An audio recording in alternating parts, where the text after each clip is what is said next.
Brew Strong is brought to you by Blickman Engineering, home of the top-tier brewing stand. Visit them online at blickmanengineering.com.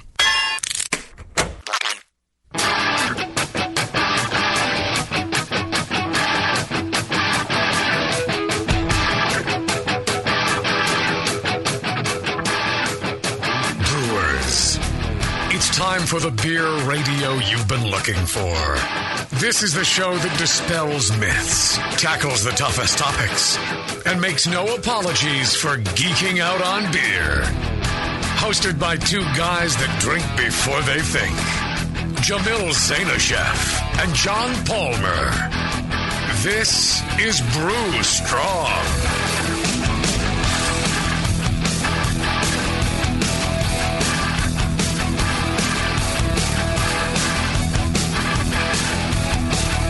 Hey, howdy, hey, my brewing brothers and sisters. Hello, friends.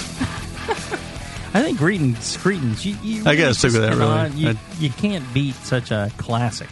I think you're right. I think you're right. People told me much the same. So they said, Palmer, quit trying so hard. Right. Just you came out with it. a golden gem the very first time, and you got to stick with it. Okay. You are a greetings kind of guy. I think so. I've said it to people at work, and it doesn't seem to generate quite the same buzz, but but at least here, I think here now it works. With people drinking heavily, every time they hear heretic, that's right. then they'll it makes sense. Greetings make sense. Now, when you came up with heretic, were you thinking like, moose and squirrel, hare and tick, or kind of brewing tick on the hair of an ass? Yeah. Huh? No. Oh, I don't know. What were you thinking? I was going through the synonym dictionary and trying to find a word that wasn't already taken by some brewery. And I don't know, it just fits. Yeah, it does. I don't know. I like be a heretic. Don't drink ordinary beer. That's good. Yeah, it's like do something different. Don't whatever. Don't drink ordinary craft beer. If you like something different, just drink it. Enjoy it. If you like to brew something different than everybody else, do it. If you're, ass cheese, Dick White beer is your favorite, then fine. Brew it, drink it, enjoy it. The hell with everybody else. I did that whole 3 years of style shows with my buddy John Plissé. And I love that. It was fantastic. And I think it's a great education in brewing. But you don't have to necessarily brew those beers. You should understand how those beers are brewed and be able to, replicate those beers. That's important.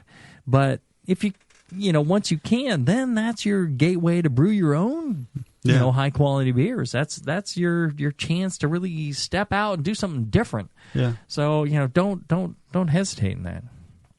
Well, and not hesitating to step out. Our fine sponsor, John Blickman, BlickmanEngineering.com. Blickman with 2 N's. BlickmanEngineering.com. Yeah, great guy, and just I think he looks at the brewing process and he's like, well, that could be done better. That could be done better. I think that's kind of his mantra. It's like, well, he's not going to reinvent brewing, which has been for thousands of years, so I don't see how anybody could. But he's going to reinvent the tools you use to, make them work better. Make it work better. Make your brewing process better. Make it more enjoyable. Make it more consistent. All the things that we all geek out over, on this show. So check out BlickmanEngineering.com. They're great people and they got great products. One of the things that Mr. John Blickman is paying for, besides the show, so you can listen to it for free, is he is paying for Mr. John Palmer, Mr. John Blickman, and myself to come out to your location, your location, and brew a batch of beer with you, or you can come out to my house and brew with me on my top tier system, and Palmer and Blickman, and we'll all hang out. We'll have a good time, and then you come down to the studios here at the Rat Pad in Pacheco and do a Brew Strong show with us. So in order to enter, if you bought a top-tier system since I think it was September when we first started talking about this through the end of January of 2011. You're entered. That's all you got to do. He's going to pick a name, and that person will have the opportunity to meet us. Just let us know. If you want us to fly out to your place, we will. If you want us to, if you want to come out to my place, you're more than welcome. We'll have a good time. Everybody will come up. It'll be a blast. I kind of hope that they're going to come up to my place. I really do. Just because, they'll come down to the studio with us. Yeah. We'll swing by Heretic, of course. We'll, do, barbecue, all sorts of stuff. Heretic for all these in the chat. For a minute there, I thought you said heretic of horse. Heretic of horse. Yes. The horse heretic, yes, absolutely. Of horse. Didn't make much sense. Well, and, one more thing. If you're, a big supporter of the Brewing Network, you're going to want to, the holiday season, get yourself to the Brewing Network store. Right. All sorts of goodies there. We're going to have lots of signed books available. Lots of signed books. How to Brew. Brewing Classic Styles. The Yeast Book. That's a great by Homeboy and Dogmeat. It's a fantastic book. I recommend that. Those guys really know what they're doing. It's a lot of fun. And there's great, clothing. Lots of Hop Grenade stuff, hats, Brew Strong shirts. I'm wearing a Brew Strong shirt right now. I love these Brew Strong shirts. Me too. I would wear it every day, but I'd look like I think every day. I think you do wear it every day. Pretty close. But, you should, don't buy it for yourself. Buy it for, your family. Everybody, whether they are into brewing or not, you should buy them a Brew Strong shirt. Get one for Grandma. Yeah, give a shirt here, Grandma. Here for your birthday. I got you a Brew Strong shirt. Oh, thank you, Sonny. What's Brew Strong though? I don't understand. Oh, it's a show about beer. Brewing beer, and it's a good show. Oh, precious child, I appreciate that, but I don't like beer. Coffee. Then you like you brew strong coffee. I suppose. I don't like my coffee strong though. I like my coffee, very very mellow and with a little sugar, and then the cream. And, tea, Grandma, tea. How about that? I don't like strong tea either. Well, look. Use it as a window rag or some sort of rag. Then it's fine. No. Listen to me, little cocksucker. I don't care for strong tea, strong coffee, no beer. Give me a good present. What the hell is the matter with you? Give me a good prison. Well, maybe if you kick the shit out of Grandma. You could donate to the brewing. Instead, maybe donate to the Brewing Network. The memory of Grandma at the Brewing Network. TheBrewingNetwork.com. There's a donate now button. You can go ahead and for a couple of bucks, you can help support the Brewing Network and find programming like this that abuses your grandmother. Absolutely, absolutely. Never yell at your grandmother. Right. And before I forget, we got another new sponsor for Brew Strong. I think you guys are going to enjoy this one. It is AdamandEve.com. And it's not just for the guys, it's for the gals too. It's for anybody. Adam and Eve, they've got a specialty item there for all you folks, no matter which way you go. They've got sex toys, vibrators, lingerie, adult movies, sexy extras. They got all sorts of good stuff to, let's say, enjoy yourself. Or enjoy yourself with somebody else. That's even better. All you need to do, go there, check out the site, adamandeve.com. You spell out the Adam and Eve, or you can just say adameve.com. And if you enter the code JAMIL, JAMIL, you'll get 50% off one item. You get 3 free adult DVDs. You get a free extra gift, sensual gift, and you get free shipping. So for just a couple of bucks, you're going to get yourself quite the collection of goodies. So check it out. AdamandEve.com, new sponsor for Brew Strong.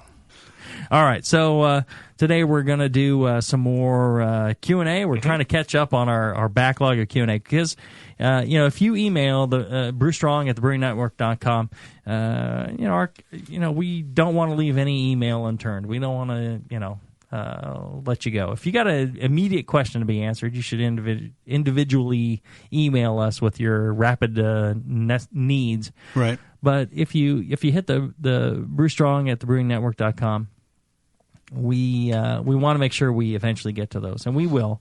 It might take us a little bit, but we're kind of stepping up the pace, eh? Right. We're going to start doing more Q&A shows to make sure that we get through all of your emails.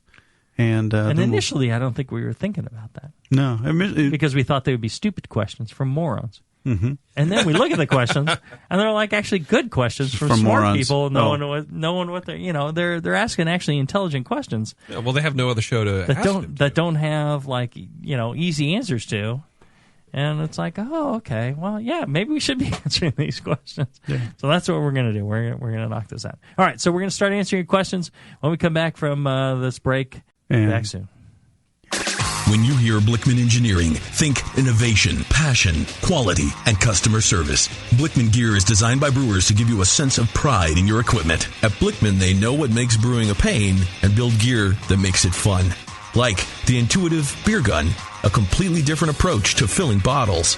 The Therminator Wort Chiller, a new take on a plate chiller that's sized for flow, performance, and the high groundwater temps homebrewers face every day. The Brewmometer, a brilliant weldless thermometer design with brewing parameters right on the dial. The Autosparge, ultimate simplicity for preventing an overflow or running your mash tun dry. And much more, like the modular top-tier brewing stand, conical fermenters, and their Boilermaker brew pots. With more cutting-edge equipment coming soon. Keep up with the latest from Blickman at blickmanengineering.com and stay on the cutting edge. Hey, BN Army, you think you're badass? Well, you are, kind of. Like badass, but without the balls to blow something up. HopTech in patriotic Dublin, California recognizes your nearly badassness with a BN Army discount on every order. But there's something those boys and girls in the real Army should know. If you have an APO address or a scan of an active PX card, HopTech salutes you as an actual badass and offers their things with a 15% discount on every purchase. That's the HopTech way of saying thanks to all active military personnel. 15% off ingredients, kits, equipment, as well as games, books, gifts, and more, all at HopTech.com. Whichever Army you're a member of, any branch of the military, or the BN Army, HopTech in Dublin says thank you with great discounts. Call 800-DRY-HOPS, visit the store in Dublin, California, or go to HopTech.com. HopTech, serving homebrewers for 28 years. Nico, listen, our lawyers said that we had to do this for 1 hour, and after this, we don't have to talk to each other for 3 more months to the next meeting. Kids. Come on, let's get out of here. I'm supposed to have more lines. I'm the professional.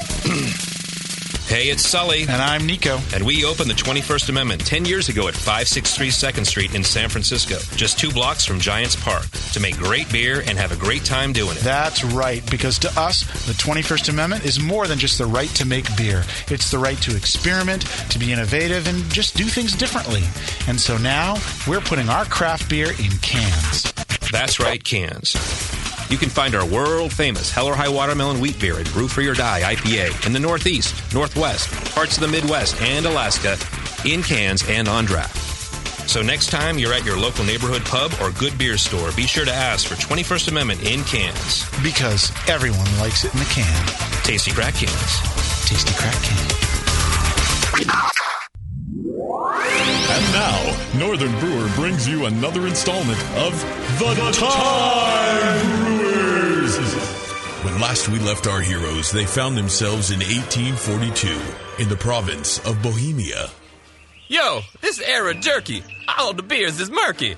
What ho, friends, a male alewife. I don't know what I'm doing, so I got this dark malt, yeah? More stinky dark beer, yeah. No, sir. Please, wait. Just a moment. Aye, a package from the future from Northern Brewer. Use the Pilsner malt, my good man. And these Sots hops, sucker. They ain't noble like Queen Victoria, but you can use Sterling from Portland to Astoria. Let your wort caramelize and let melanoidins harmonize in a long boil. Keep your starter under cover with aluminum foil. Boo. And useth thou some bog myrtle. Northern Brewer is your one-stop homebrew supplier throughout the entire Fermento chromosphere. The widest selection of quality malt, hops, yeast, $7.99 flat rate shipping, and get your nasty-ass bog myrtle back to the dark ages, Brother Abelard. Hey, this golden lager with the happy hops pretty damn good. Thanks, Time Brewers. Thanks, Northern Brewer. Our work here is done, my friends. Now, to wherever we are next needed. Tune in next time for the continuing adventures of the Time Brewers. Hilo, what's it feel like? Take awesome and multiply it by 2. Yeah! Spraying live beer radio all over your face. Can't get any better than this, baby. It's the Brewing Network.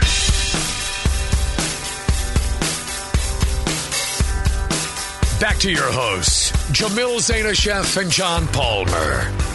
Putting the testicles in technical. This is Brew Strong.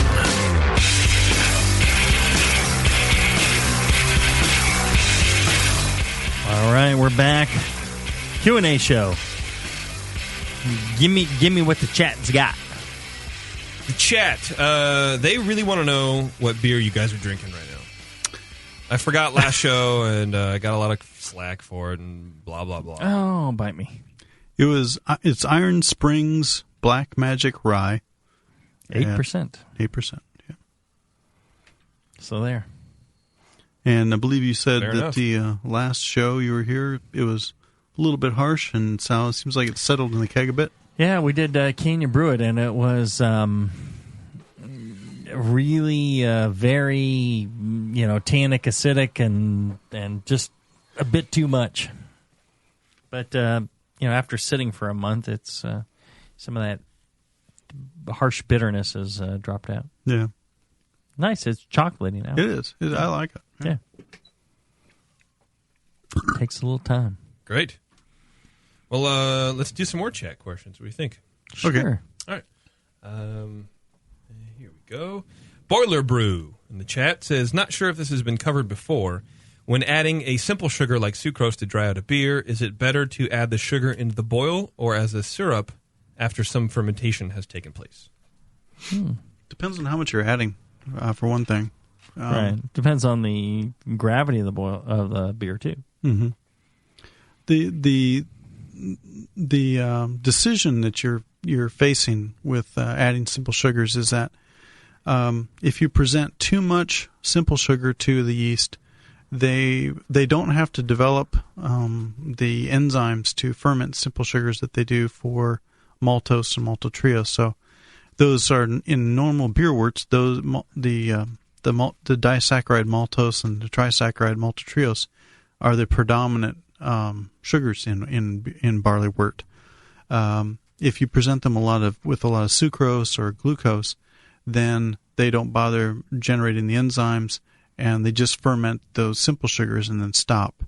That situation is going to happen most often when you're brewing, say, 20% simple sugar, 30%. Yeah.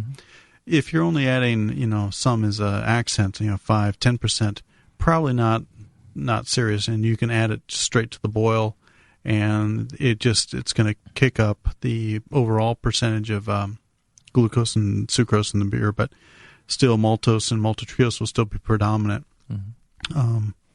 So if you're going to do the high sugar beers, then it's better to add the syrup to the fermenter after several days have passed. All right, high sugar and high gravity, especially. You want them to consume as much of the maltose as they can when you're doing a high gravity beer, and you want it to finish dry. So then I tend to always delay the sugars to the end, unless, like John's saying, it's 5-10%, you can get away with it. But if you're having trouble getting beer to attenuate fully in those high gravity beers, start without the sugar, and then towards the end, because those simple sugars, the yeast can just pretty much whip them across the glucose across the cell wall, and it's used. When you get up to sucrose and you get the disaccharides, they've got to migrate those in using an enzyme. Right, they got to break them down and bring them in, and it's much more effort. So That's really where it breaks down to. Great. Sorry about that. The Mad Hopper, also in the chat, wants to know, I build a badass recirculation mash system. Got efficiency of 89%. Too high. Thought of doing a no sparge to lower the efficiency. How thin is too thin of a mash for no sparge? He says he's always heard not to mash too thin because of astringency. You can get up to 4-5 quarts per pound. You're still good there. That's about the borderline. Yeah, I wouldn't go beyond 5 quarts per pound. Great. Straightforward. Love it. Cali Pro wants to know, he recently brewed a Baltic Porter that due to an uncontrolled temperature drop, the beer failed to attenuate lower than 1030. He kegged it up, and it's too sweet for his taste. So he degassed it and transferred it to the fermenter that had a Schwartz beer. Seems to be working out well and re-fermented down to 1020. While it seemed to work out pretty well and is now tasting pretty nice, he's wondering if there's any downside of re-fermenting beer using this technique, because he was thinking about doing it again if he ever had an under-attenuated beer. As long as you're not picking up any oxygen through your process, then so oxygen, contamination, bacteria, wild yeast, or yeast breaking down in your beer. As long as you avoid those things, then it doesn't matter at all. I think those are the only things to worry about, right? Right. Great. Sorry, just filtering through some of these. So good to go. I think go ahead and use it next time as well. Mm-hmm. PSU homebrewer wants to know. He's doing his first lager, and I would like to know if there is a difference when lagering in a carboy as compared to lagering in a bottle, and which is the better method. I'm assuming he means the like a better bottle or a plastic carboy. Or no, maybe even bottled beers, right? Maybe lagering in a carboy versus bottling it already. Right. Well, if he's doing a lager beer and he's done, if he's pitched the right amount of yeast and gotten a good, healthy primary fermentation, the lagering step or the lagering of the beer is really just clarification of the beer. So it doesn't necessarily need to be done in the carboy. If he's going to leave it, in the refrigerator for a couple of months to lager, I probably wouldn't do it in a better bottle, big because of their oxygen permeability over glass. If he's going to do it in bottles, then I would definitely make sure he's got the fermentation done before he bottles that beer, because once it's in the bottle, a lot less yeast available to do any conditioning that the beer might need. Well, and one thing, people are enamored with this whole, I'm going to lager my beer and it's going to magically make it better. Right. It's all dependent on your initial fermentation, how well you do with that. And, I would raise the temperature at the end of fermentation, make sure everything's cleaned up. And if you do a good job of that, then you really don't need any sort of lagering. You need some cold conditioning time. But, the whole magic of lagering, well, if you're dropping your yeast below, if you're dropping the beer below 40 degrees Fahrenheit, then really nothing's happening anyways.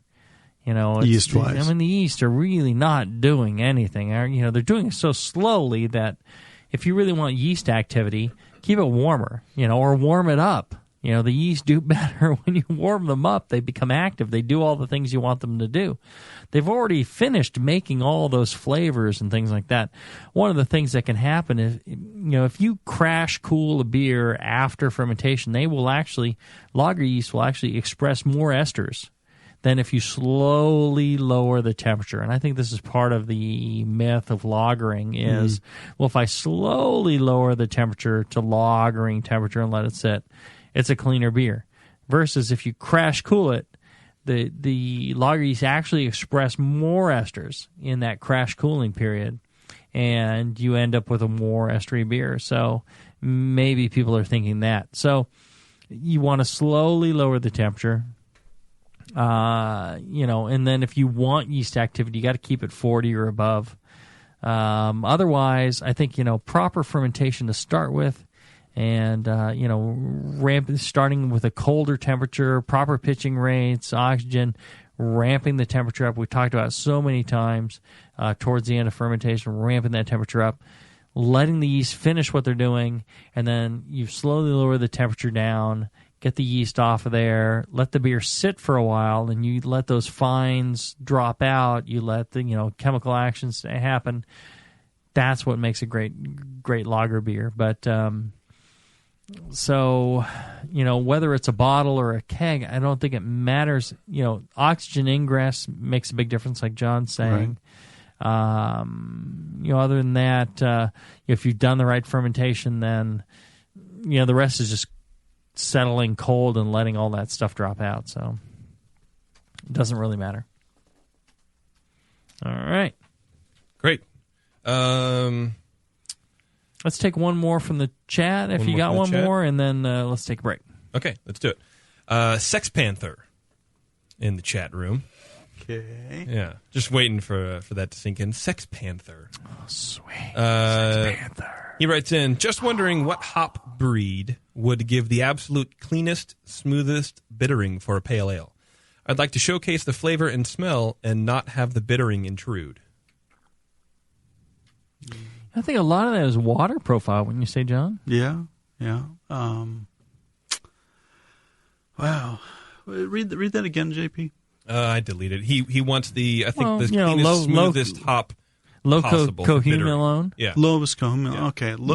The cleanest bitterness. He wants flavor and aroma to show through, and no harsh character from the bitterness. If I'm interpreting that right. So yeah, low cohumulone hop. Mm-hmm. One of the more modern varieties versus say something like Bullion or Horizon, maybe. Yeah, Horizon's a good one. But there's another Centennial. Some of the modern high alphas that have very low. Magnum's a good one. It's a good one. Yeah. I also prefer those in condoms. We make balloon animals out of them. What do you do? We'll talk later. We'll talk at the break about those because I don't understand what that means. Right. Yeah, I guess. But if it's kind of sounded like he was looking to not have the beer bitter, but just to have hop aroma. Oh, bitter but clean and firm without really all those other ancillary flavors going on. I would go with something like a Horizon or a Magnum, something like that, and watch your water profile. I think this is one of the things. I'm really somebody who poo-poos screwing with water too much. But I think, in terms of how sharp your bittering is and how, punchy and aggressive it is, I think water profile means a lot.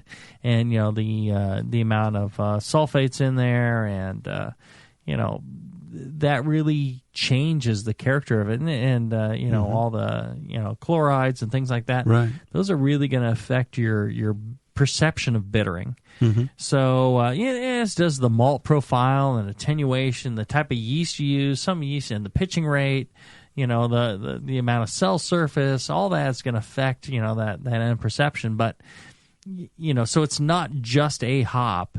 If you were and also, all right, so all these things plus, but if you're a brewer going, gosh, everything's so sharp and bitter and, seems so, I would start to wonder about, contamination and really thin beers and, ones with, giant bubbles and things like that.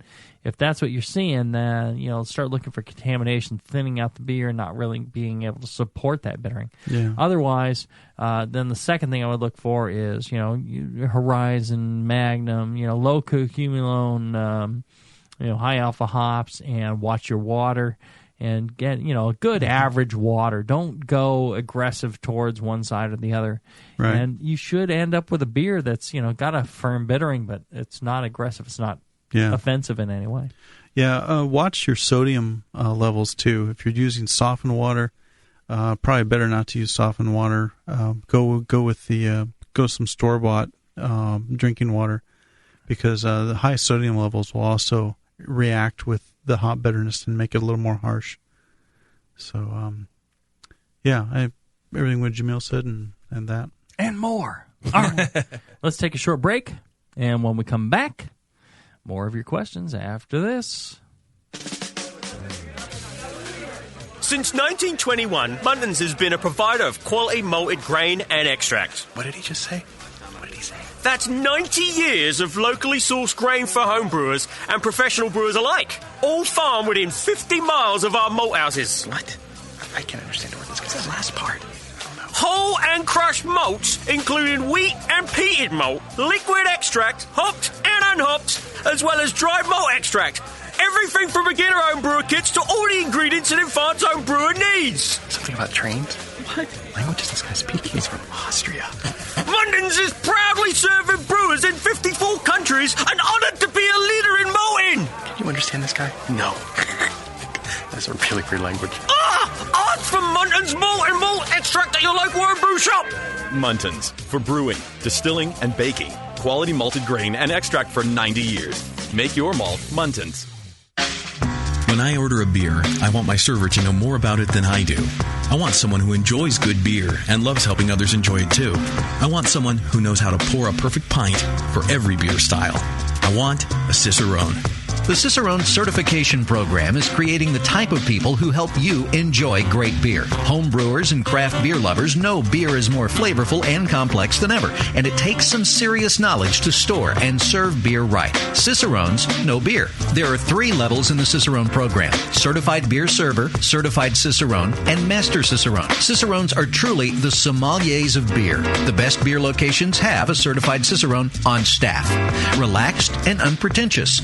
Cicerones are tested on storing and serving beer, beer styles, flavor and tasting, the brewing process and ingredients, and pairing food with beer. Learn more about your next beer guide at cicerone.org. Certified Cicerone, because it takes top talent to present a perfect pint. Hi, this is Push from the Brewing Network, and I want to tell you about the Brewmaster's Warehouse and how you can get 10% off your next order. I'm a pretty techie guy, but I've never seen an online store like this. It's awesome. Go to brewmasterswarehouse.com and click on Brew Builder. You can whip up a custom recipe so easily even Sven could do it. Seriously, it's slick. You can share your recipe with your own logo and notes to the Brewmasters database if you want. And the best part, it keeps a running tally of the beer you're building while you're doing it. Then bam, click Buy Recipe and your cart is filled and ready to go with helpful suggestions in case you forgot something. This thing is amazing. Brewmasters Warehouse is run the way a home brewer would do it, with great service, fast turnaround, and $6.99 flat rate shipping. Brewmaster's Warehouse and the Brew Builder blew me away. Check it out today at brewmasterswarehouse.com. I'm serious. And don't forget to put BNARMY in the discount code box for 10% off your order. Check out brewmasterswarehouse.com. Cheers. Do you support the Brewing Network? Do you brew your own? Are you looking for an economical, fun, and legal way to do both? Subscribe to Brew Your Own magazine and do just that. All year long, Brew Your Own will surprise you, entertain you, and educate you with articles on beer and brewing from authors like the Brewing Network's very own Jamel Zadashev and John Palmer. Each issue is a full pint of brewing techniques, homebrew stories, tips and photos, projects to make yourself, and recipes for the avid home brewer. Get your tough questions answered by Mr. Wizard and polish your style accuracy with Jamel.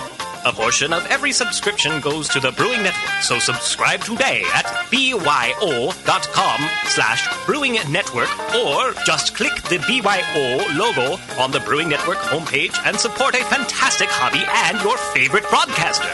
Brew Your Own, the how-to homebrew beer magazine. Back to the beer guys that make other beer guys look like wine guys. Brew strong.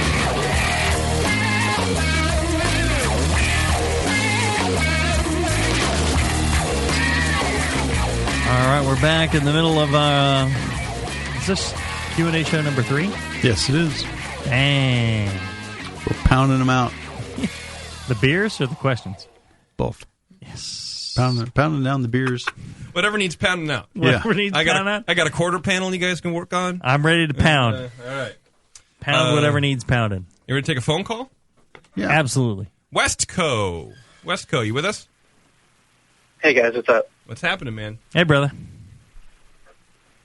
Hey, first off, I'd like to say your yeast book, Jamil, is long overdue. I tried to get it done as fast as I could. Don't be giving me shit about how long it took me to get it done. No. I wasn't giving you shit. I was saying it's been long overdue, and I know. finally people have a source to go to. I know. Thank you, brother. Yeah, no, it's great. I actually have a question from your book, and I'm assuming that Chris White wrote this part, but he mentions when you brew a lager beer, to do your typical pitch close to 50, and then after the first 3 or 4 days of ester production, after that, then slowly rises up to 65, or I think he even mentioned 68. And I know you typically say pitch around 46, 48, go to 50, and then at the very, very tail end, raise it a little bit for de-rest and stuff like that. So I was curious, what would be the difference in having a schedule of pitching like 48, wait 3 or 4 days, and slowly rise to 65 versus just keeping it at 50 and letting it finish? Actually, I wrote that part, and the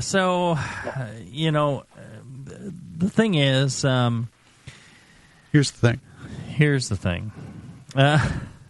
You want to start on a lower, controlled temperature. You want to control your growth and not get excessively wild growth. And wild growth is, happens through, high oxygen levels, high temperatures, things like that. And that's when you get those thin cell walls, you get those fusel alcohols, you get all that stuff, right?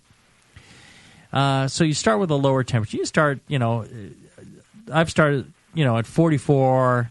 I let it naturally raise to 50, then I hold it at 50, and I go from there, and just let it raise up. You can wait till the end and raise it up. I think I wrote in the book probably what you're targeting is a fermentation temperature of 50 to start, and then just start raising it up after the first 48 hours. All your growth is done. And you can start to raise your temperature up after that. So, yeah, you can wait a little while and then raise your temperature or whatever. As long as you wait that initial period where the growth and a lot of the flavor development is really kind of locked in, then you can go ahead and raise the temperature up. And the purpose of raising the temperature up becomes diacetyl reduction, acetaldehyde reduction, things like that.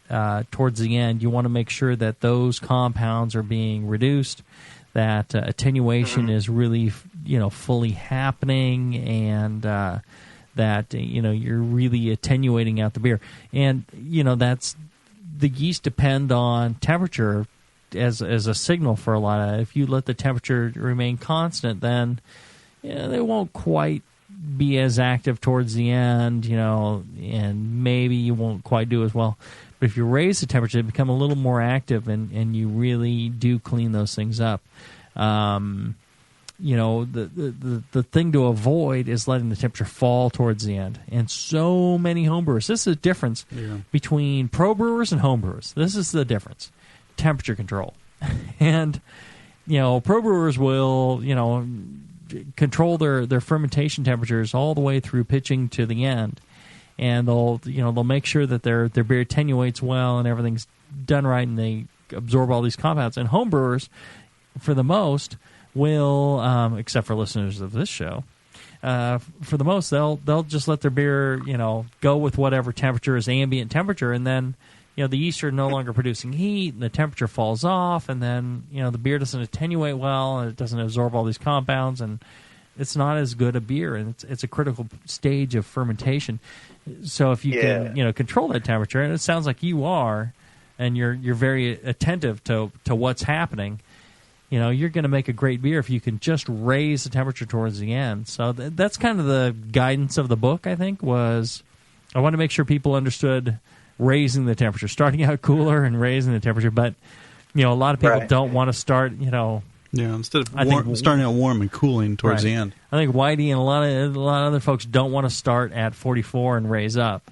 So I think I said, well, okay, 50 and go up. The point is, ferment fairly cool at the beginning, go up. Don't start hot, go down and go up, or so that was kind of. Does that answer the question? Or? Well, Yeah, maybe I should ask it in a different way. So the way I typically ferment lagers, and I do mostly lagers, or at least I have for the last years, I do pitch around 48, let it slowly warm up to 50, and then after, 10 days, just before it starts slowing down, I'll let it go to 55 and let it finish out. And I've never had off flavors since I've done it that way. I just don't get them anymore. I mean, my first couple lagers really sucked, but after I understood that, I guess my question is, if I were to do that, and if I keep it at 50 fermenting and only raise it to 55, what's the difference between that and then a lager that I ferment for 3 or 4 days at 50, then raised to 65? Right. Quicker. I mean, there's two different schedules, so I'm wondering what kind of impact it would have on the beer. So I think what you're doing now, you could do a little bit faster. Instead of waiting 10 days, I think you could slowly, after the first 3 or 4 days, start adding a degree or two of temperature and raising it up to like 60. Right. And you could do that, and I think your beer would finish out faster. So that's really the only thing. I bet you, it would change the taste profile. I bet you it would. I bet you it would if we were to if you were to have 10 gallons and split it off, and this one stayed steady and then I raised it at the end, and this one I kept raising up. I bet you it would be slightly different, and we would taste the difference in a triangle test, but it'd be so close that you wouldn't really you go so what? But you'd figure one that you prefer. What would be different? It's going to be, levels of, some of these compounds. It's going to be, perception of, like malt character and attenuation and things like that. It's going to be subtle things. I mean, it's going to be so close. You're going to go, this one I like, this one I don't. Or, I like this one better than this one. Try. They're both excellent. This one I like better. That's what you're going to come up with. All right. Well, cool. Cool. No, but that's an awesome question. Yeah. Thanks for taking my call. Oh, all right, thanks, brother. Thanks, man. Keep it real. That's a good question. Yeah, it is. That's good stuff. The guy's, so focused on, those little things that actually make a big difference in beer. Yeah. Versus, so you're like, well, decoction, or, it's like, no, the guy's focused on the right thing. It's like, here's the difference. Which one's going to make the beer I prefer? Well, it's hard to say. Yeah. But, I think he's doing a good job right now, and, I think he'd go a little faster. Mm-hmm. But, faster isn't necessarily better. Right. Awesome. Well, that's all the chat questions we have. Let's go back to some more email questions, which, if you need your question answered, you can go to brewstrong@thebrewingnetwork.com. This one is from Mike. He goes, "Dear Brew Strong," and I like the intro. It's very nice. Yes. You're on a friendly basis. I have a few questions regarding the pH of beer throughout the brewing process. We all know pH is important in the mash, but how about in the kettle, fermenter, or in the bottle and keg? What impact can it have on flavor? I do my best to adjust mash pH with salts because I do not like the taste of acids in the finished product. Are there ways to manipulate the process to produce the best tasting beer? Thanks for all your help. Okay. Well, the most general aspect first, the pH of the beer will affect its flavor. Mm-hmm. And pH of water affects the flavor. Right. Yeah. It's, it goes back to our Water Ganza shows where we talk about spaghetti sauce and as you try different spaghetti sauces, one is maybe a lower pH, a little sharper, more acidic. Other would be a higher pH. Tastes a little more smooth, a little more rounded. Mm-hmm. Same way with your beer. Sweeter. Yeah, sweeter, mellower, or sharper, a little more bitter, a little more assertive. But it also punches up flavors like, citrus and all those fruity flavors. Yeah. Do better with some acidity. Yeah. So a lot of you can experience it in pale ales, you can experience it in stouts. The acidity or the pH of the beer makes a big difference in how those flavors are expressed. Mm-hmm. The hard part of his question is that we don't have good handles for controlling pH in the fermenter or in the keg. Mm-hmm. Now, you can, we've talked about in How to Brew and in Waterganza how to control mash pH. And when you control mash pH to the right level, generally you get a 0.5 point drop in pH throughout fermentation as CO2 is evolved and alcohol is produced and so on. And in general, you end up with an appropriate beer pH when you're done. If it's a little to one side or the other, that can affect how those flavors are expressed. We don't, like I said, we don't have good handles for control in the boil or in the keg. But what you can do is add, a couple of drops of acid in the keg. If you feel that this beer isn't bright enough, add a couple milliliters of acid. And I've done that with beers. I've added a little bit of lactic or phosphoric, and it did brighten up the beer considerably. Just 2 milliliters.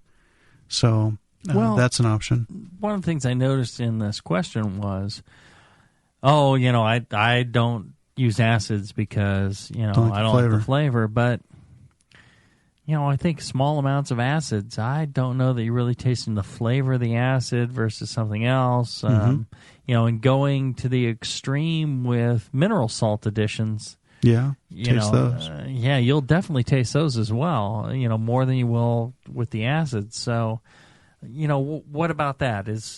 Should he completely avoid acids, or is no? That, I think you've said it quite well. You need to take the middle road approach. You can't do all acid. You can't do all minerals because you will end up with a beer that's unbalanced. Mm-hmm. But if you do, if you've got a very hard water situation or very alkaline water situation, and you're trying to brew pale beers, then you're going to want to add a little bit of acid to your sparge water. Bump up your hardness with some mineral additions. Maybe add some acid to your mash to minimize the amount of mineral you have. I mean, you shouldn't go over 100 ppm of any one mineral, just to to keep the whole thing balanced. Mm-hmm. So it's a balancing game. It is. Don't go crazy with one or the other. Yeah. Don't overcompensate on something, and because that's all you end up tasting. Right, and I think if your beer is coming out harsh and acidic, or thin or something like that, start looking towards bacteria, wild yeast, things like that. I think that is very common problem. Right, more so than water problems or acid addition problems. I think that is the most common problem that we see. And if you're getting, large bubbles in a thin beer and it's acidic, that's your problem. It's contamination. Contamination, yeah. Mm-hmm. All right. Cool.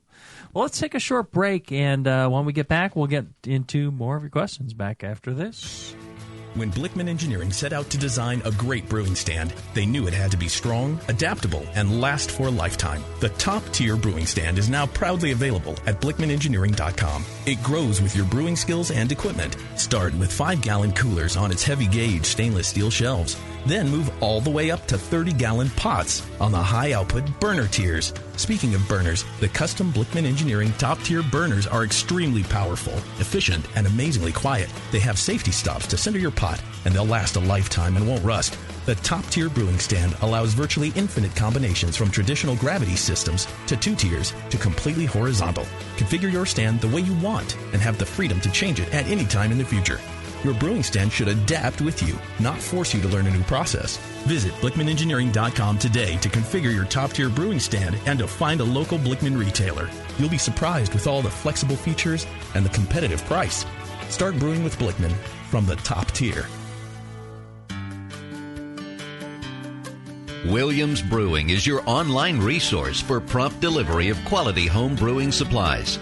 Since 1979, Williams Brewing has offered the finest equipment and freshest ingredients and the best customer service in the business. Cut hours off your brewing sessions by using one of our 11 varieties of famous Williams malt extract. Our Williams Belgian Pale Extract is mashed with pure Belgian 2-row malt and a small percentage of Belgian wheat malt for an authentic Belgian character you just can't get from other extracts. Or check out our unique fermenters, 2.5-gallon kegs, paintball tank-based draft beer equipment, bottling aids, and much more. We even have our own line of precision hydrometers. Go to WilliamsBrewing.com to browse our vast selection. That's WilliamsBrewing.com. Orders placed by 3:30 p.m. Pacific Time ship the same day. Brewing is easy. The Williams way. Hey, what are you doing, man? Writing a review of WLP 400. What? You're reviewing yeast? Yeah. White Labs has home brewer reviews of all their strains. Are you new to these interwebs? Check it out. That's awesome. White Labs, your source for great yeast, invites all brewers to visit whitelabs.com to read and write your own reviews of all their yeast strains. Get real-world tips and tricks from other brewers who have made the most of their vials and post your own experiences. It's another way White Labs brings you closer to the best yeast on the planet. And send. There you go. You misspelled flocculate, dude. What? Mother... White Labs. It's all in the vial. Downtown Joe's, located in the historic Oberon building in beautiful downtown Napa, California, offers an award-winning brew pub experience from 8:30 a.m. to 1 a.m. every day. For 15 years at the corner of 2nd and Main, Downtown Joe's has been voted Best Night Spot 7 times and Best Brew Pub for the last 4 years in a row. Brewmaster Colin Kaminsky's handcrafted ales, like his Tail Wagon Amber Ale and Double Secret Probation IPA, are the perfect accent to riverside dining, live music, and a relaxing outdoor patio. Don't miss the Beer of the Month, special rotating taps, and the BN Army Member Special. Wear your BN gear, get 10% off your beer. Visit downtownjoes.com to make reservations, peruse their extensive calendar of events, or just read more about their fantastic beers. Come enjoy the fine beer, food, and music. Downtown Joe's, the award-winning brew pub where you'll feel at home. This is www.thebrewingnetwork.com. Sit down next to it, grab yourself a paper towel, and watch those yeast have sex. You're listening to the Brewing Network.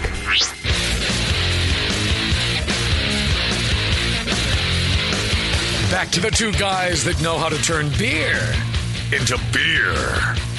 This is Brew Strong.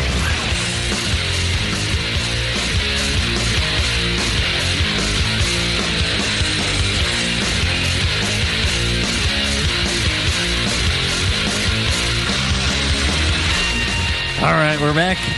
We're doing your Q&A session. Turning fear into beer. Turning fear into beer. You know, we could have another show, turning queer into beer. Yeah, good. Right. Queer eye for the beer guy. Absolutely. No, we're knocking out questions that you have sent in either to Brewstrong at thebrewingnetwork.com or you participate in the chat room at thebrewingnetwork.com. You're chat now, you get in and you join in and participate with the other lost souls and ask your questions. Or you can call in 888-401-BEER and we'll talk to you on the phone. Absolutely. JP's capable of handling that. Justin, not so much. But JP, he's... I'm all right with it. He's got stones. Well, if you're in the chat and you're listening live, PM me first because that's the only way I can really screen the calls since it's only me. So there you go. Speaking of the chat room, Greg loves beer, which sometimes I read as Greg loves beer, but that's not right. Greg loves beer writes, hey, JP, here's a question. I ran 3 brews using the same WLP002 cake. English bitter, English IPA, and English barley wine. Are there other progressive beer groupings and specific yeasts that lend themselves to this type of progression? Oh, yeah. This is how I used to do a lot of my brewing for the National Homebrew Competition.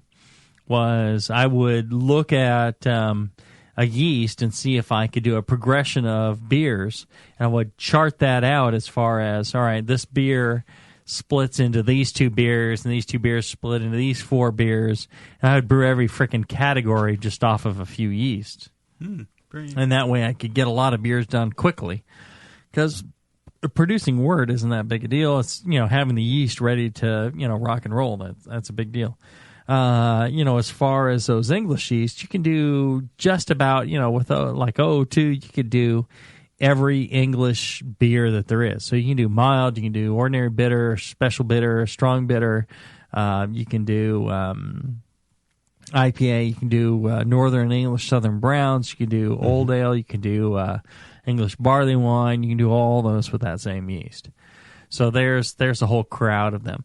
As far as, American beers, you can do, you could start out with, you can do 001 or 10 or Weiss 1056 and do your American wheats and cream ales and things like that.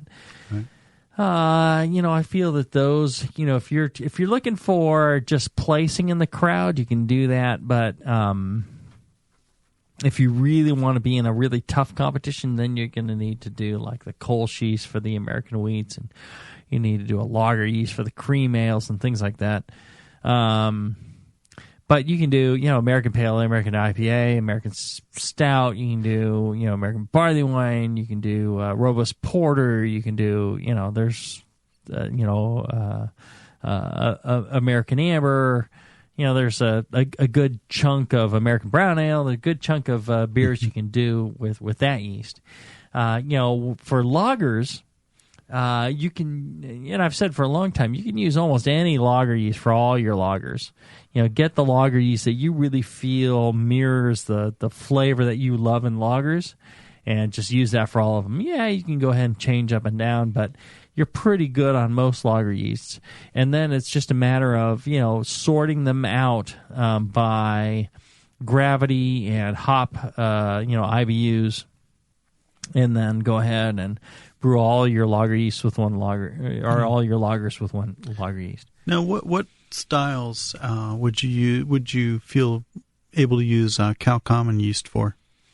There's only two, really. So Cal Common, steam beer yeast would be, in a California Common, and the other would be Robust Porter. Okay. And, it turns out quite nice. It's one of those oddball yeasts. The same with like a wit beer yeast. Somebody was emailing going like, well, I'm going to use WLP 500 at, 52 degrees or something like that in order to make a wit beer. I'm like, well, use a wit beer yeast and use some regular temperature.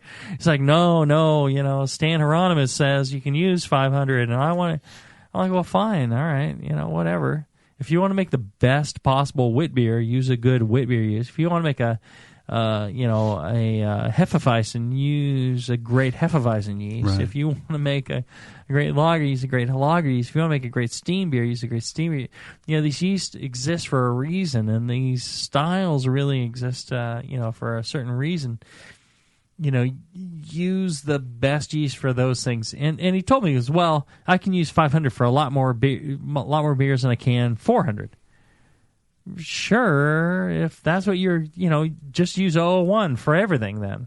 Every beer you make and call it whatever beer you want to call it, but don't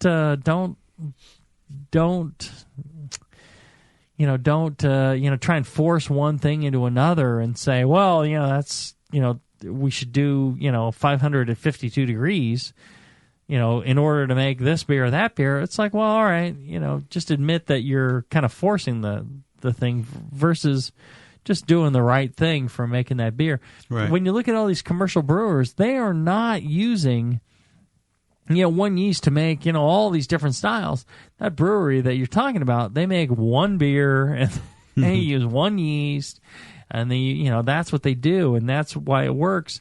They're not trying to make, brewery X, Y, and Z's beers as well. Right. With the same yeast that, so you can do it if that's what you want to do, great, but it's, just be aware that it's not going to be the best version possible that it could be. You can play the par 3 with one club, but you can't play Augusta with one club. Oh, there you go. So the purpose of Brew Strong is to provide a lot of information and allow you to do whatever the heck you want. But our philosophy is, well, you should understand what it takes to make the best beer possible. Yep. And, if you have that target in mind, it's the best wit beer possible, then it requires a wit beer yeast, and it requires, a certain kind of malts, and it requires, fermentation profiles and certain kind of spicing, and, that's what's going to make, just God's gift to wit beers. If you don't want to do that, that's cool, but, we should all understand what it takes to do that and kind of respect that and not say, well, who cares? I'm going to do this and that or the other thing. So, right. All right. Great. Here's another one from Kim. I'm not going to have her call in because we don't have time to fall in love. What does that even mean? Kimmy. All things being equal, if you are too lazy to throw an airlock onto your carboy, Andy, and insist on just using foil, could that potentially ruin your beer? So not having an airlock, but not having things fall straight in. No. That's not the problem. Right. It's all this other lackadaisical... Spankadaisical. Hey, that was an easy question. Yeah. Here's one from Beer Hog, which is kind of a general one. It goes, what is it about crystal malt that makes a beer sweeter? And why do the enzymes in the mash not break crystal sugars down the same as base malt sugars? Okay. Well, crystal malt is malted and then converted in the hull during the malting process, or actually after the malting process in the kilning and roasting process. The reason the enzymes do not break down the crystal malt sugars in the mash is that the mash enzymes get stuck at the branch joints on the starches or the sugars in this case. Then when they get within one sugar unit of a branch in the chain, they stop.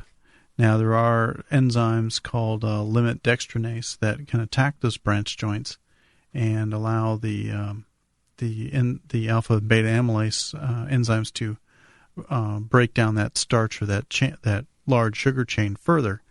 But there's not as many limit dextranase enzymes in the mash as there are alpha and beta amylase. So that's why you end up with long chain sugars left over. And let's see, what was the other part of the question? I erased it already. Okay. So crystal malt, why does it taste like it does? Oh, and then why doesn't it break down? Okay. Well, it doesn't break down because the enzymes can only get so far into the chain. Great. Okay. Anything to add, Jamil, or? No, I think the takeaway is, like your mash that you do, those grains when they make the crystal malts, they are mashed in the grain in the hull. So that whole process has happened. It's the same reason why, when your mash temperature drops from 158 down to 150, why doesn't it all of a sudden become really thin, right? Or really simple sugars? It's the same sort of thing. Mm-hmm. And, that's essentially what happens. Also, there is some caramelization, melanoidin development, right. When they make these grains and they toast them and all that. And, that really kind of... changes the chemistry of that. Right. Changes the chemistry. It's no longer convertible. It's locked in. So that's why you get that sweetness. That's why you get those flavors. Right. Yep. All right. Another good show. And, we'll. I think we're going to do another one. Yep. I think JP is much tougher than Justin. Justin would be like, I can't do another show. All right, good. And Palmer and I, we got the stones the size of grapefruits. Yes. We're going to do it. Yes, sir. Yeah. It was a lot of fun, guys. Thanks for having me on. Absolutely. Well, you've done an excellent job. I'm actually... thank you. I'm thinking Justin shouldn't be back. I think... Yeah, you think it's me now? I think you. Right. You're more attractive than he is, too. So I appreciate you got that going for you. Yeah. Well, and, don't forget, please support our sponsors. BlickmanEngineering.com. Guy, he's really just trying to support the industry. So if you get a chance, check him out. BlickmanEngineering.com with 2 N's on Blickman. And, send him an email. Tell him how much you appreciate it and how much it makes a difference in your entertainment life. That's right. Palmer and I, and he's paying for it, so you don't have to. So check that out. Check out the Brewing Network store, brewingnetwork.com/store. Lots of good stuff there. And, everything you buy helps support the Brewing Network. Also, always remember, don't ever forget, one of the things after a large holiday meal, sometimes my ass bleeds. Brew strong. Brew strong, everybody.